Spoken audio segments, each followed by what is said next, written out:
YouTubers, good morning. Mike Martin's here, Mike Martin's channel. Thanks for joining me, everybody. What a beautiful, beautiful day it is today here in beautiful Merritt, British Columbia. It is absolutely gorgeous outside. I am so enjoying this. Yeah, just wanted to send shout outs to all the viewers out there. Thanks for accompanying me on this channel and following what's going on. And man, what a disaster in the housing market. It's going to be total bloodshed on the streets, with record drops. Historically, record drops are going to be coming around, and it's going to be really interesting to see where things are going to be headed. And I, for one, have been prophesizing this only because, and I'll tell you why. Oh, Mike, you've been talking about this for like 7-8 years, the same crap. You know what? Everything's going to come to an end sometime, so your prophecy means nothing. No, this is different. Because in a normal housing market, a normal, average housing market, this market that we're in, this global English-speaking world market, I'm talking about Australia, New Zealand, the UK, Canada, and the United States. This global market should have crashed a few more times. Even the US was due for a crash last year, or correction in pricing. So, the reason why this is a very different one is because I'm boots on the ground in Vancouver. I was living in Vancouver for many years. And I saw the amount of empty streets, empty homes, empty this, and prices are going up, and price of rent skyrocketing. I read the article the other day in Vancouver. Average one bedroom to $2,050 in Vancouver. So people need to see and people need to feel what's going on, because I started seeing abnormalities 5, 6, 7, 8 years ago, bizarre abnormalities, and so many people leaving their homes empty. It's like, wait, this is not a Canadian. This is not. Sorry, I got to get my wallet. It's not. This is not a normal Canadian thing to do. This is not a normal Canadian thing to. This is not a normal thing in Canada. Heck, it's not even a normal thing in the U.S. This is when it kicked off. When things started kicking off 7, 8, 9 years ago. Started following that, and then I started looking at the trend. You know, I'm still doing my business in Vancouver. I'm still doing all my stuff, taking care of business, doing my thing, buying, selling stocks, my normality stuff. But then I'm watching housing more, and I'm like, wait a minute. I don't think a doctor could afford a 1-bedroom condo anymore, unless they're making more on the side we don't know about.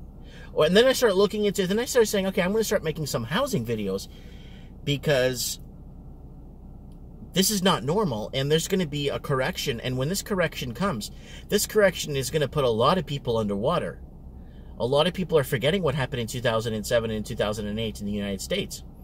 And a lot of people in the city of Vancouver, especially Vancouver, was buying up a property at that time in 2007, 2008, not because it went down, because Vancouver was going to have the Olympics.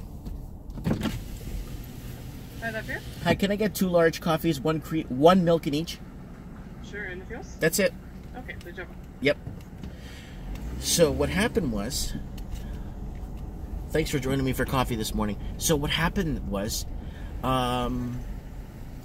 you had all these people jumping on the market in 2007, 8, 9 because of the 2010 Olympics in Vancouver. So a lot of people were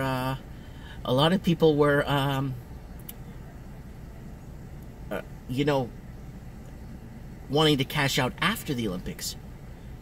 And some people did. And then what started happening was this kind of a bizarre pattern, right? And China changed its regulation for capital outflows and also investing in their stock market and stuff. Hello, brother. Hey, how's it going? We're good. Good. Only 1 coffee or 2 coffee today? Two. Yeah. I'm going to a party. Okay, that's good. Yeah. Bye. Bye-bye. See you tomorrow. Yeah, see you tomorrow. So, okay. So let's get back to what it was. So a lot of people jumped into the market, so these abnormalities are happening in the markets. So China, I think it was 2006 or 7 or 8, I can't remember, when people started investing in the Chinese stock market. And I am one of those people too. I invested quite a bit in the Chinese stock market because I knew it was going to be a casino and it was going to be a lot of fun. And I was buying stocks. I had no idea what I was buying. It was like whatever the name was. I'm like, this looks amazing. I'm gonna buy this. And then my friend was like, what is that? I don't know, but it's like 34 cents Canadian. So you know what I'm saying? Buy a whole bunch of it, right? So the capital outflows in China were open, kind of more for open in international global investing. So then you see a lot of foreign investors going into New Zealand in 2011, 2012, going into Sydney, going into places like Vancouver, going into wasn't Toronto yet. It wasn't Toronto. It was those cities first, and then it started creeping around, and then affordability, housing affordability started to become a big problem. Okay, in 2012, 2013. Housing affordability, you started to see people having a really hard time. So you started seeing in Vancouver, you started seeing people leaving in 2013. And I'm like, you know what? I might have to get out of here myself because I'm not gonna, they kept raising my rent. Right now, that place that I did videos at, if you go back to my videos, that townhouse that I was renting, right now, it's $3,100 a month to rent. That 3-bedroom townhouse I was in. It's $3,100 for rent right now. So, I mean, that's 36, that's like 36, 37, 38,000 a year in rent. So, not worth it because people don't make enough, I was making enough, but I didn't feel it was worth it,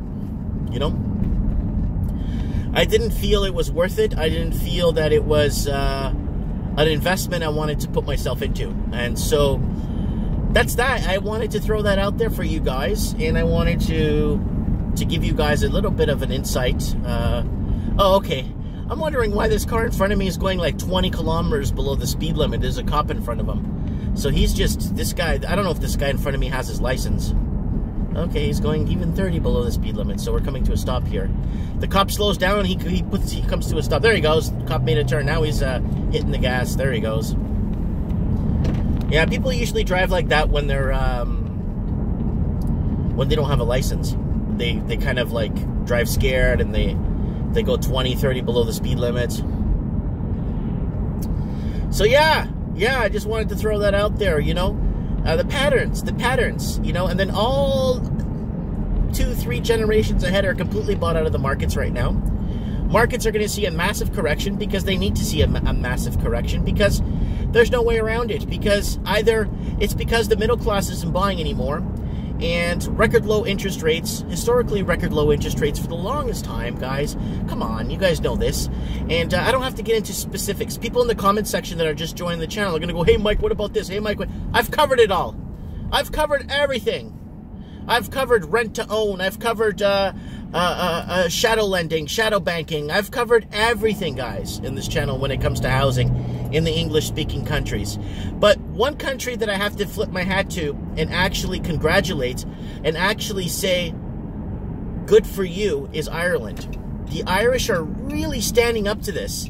They're really hitting the pavement hard. The Irish are not playing games. The Irish are really sticking it to it. They're protesting. They're going out. They're causing a huge problem.